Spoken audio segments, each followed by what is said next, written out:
This is your NBC Action News Station. It's 10 a.m. Time for your everyday getaway. Kansas City Live. Now, here are Meredith Haynes and Brett Anthony. Then what kind of mom are you, and how can you mesh your personality with your child's for an easier relationship? One book reveals all. See where you fall. Welcome back to Kansas City Live. Kansas City parents might learn a thing or two or three or four or five inside the pages of a new book by a Metro mom. Susan Crook is the author of Personality Insights for Moms. Good morning, Susan. Thanks for coming in. Good morning, Brett. Thank you. This book is really a self-help guide, I guess, on how to discipline your kids, how to get through conflicts with your kids. But you have one thing that's interesting on here, and it's DISC, D-I-S-C. What is that? And describe that for us. Well, DISC is the human model of human behavior that we use according to personality styles. D words, for example, would be driven, doers, decisive, dogmatic type personalities. The I word would be inspiring, interactive, influential personalities.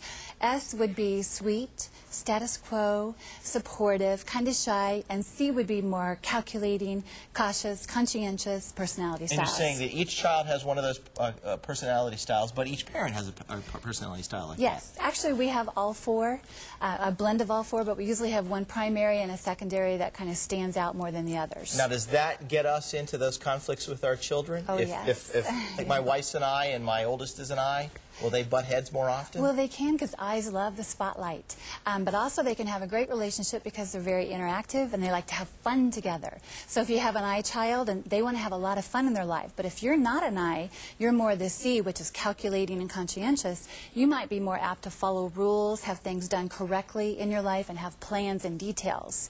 But then if you have that I child who's the opposite, it can be very conflictatory, trying to figure out why do they always just want to have fun, not do their homework, and not settle down and do what they're supposed to do. So how do we avoid that? I mean, do we have to be more flexible as parents then? We do, in terms of understanding that, and in terms of seeing their personality style and know what makes them tick. If you say we're a C parent and you like to follow the rules, and you have that I child, then you can set parameters and guidelines throughout, say, homework assignments. When an I child normally do their 6-week term paper, they'd start it the night before. And so you can help set guidelines throughout that time. On Monday each week you're going to have this to accomplish and to get done. So you can help them by bringing up their C and working with that and helping them be more successful that way. Okay, so we don't really necessarily want to incite the conflict with them, but we want them to do what we're asking them. But there seems to be at some point a little bit of trickery involved here. Well, there is, and that's the motivation chapters in the book that I talk about in terms of how to motivate.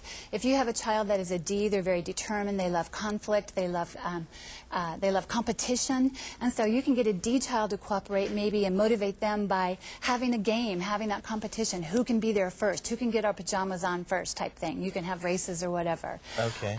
With an I, the same thing with consequences or conflict. When you have an I child, they love being around friends, they love having fun, they love talking on the telephone if they're a little bit older. So a consequence for an I child would be to keep them from maybe not being allowed to be with their friends so much, or not to be able to talk on the phone so much. Compared to a C child, that may not be important to the C child. They're much more task-oriented. Yeah. Compared to the I child is very people-oriented. Susan Crook, thank you very much. There's Thanks, a Brett. lot to talk about. There's a lot. That's why you need to get this book. Susan is having a book signing this Saturday at 1 o'clock. It's at the store, Mardell's in Overland Park there at 119th and Metcalf.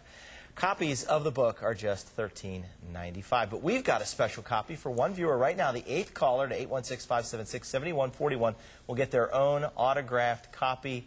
Good luck and good luck parenting. Meredith?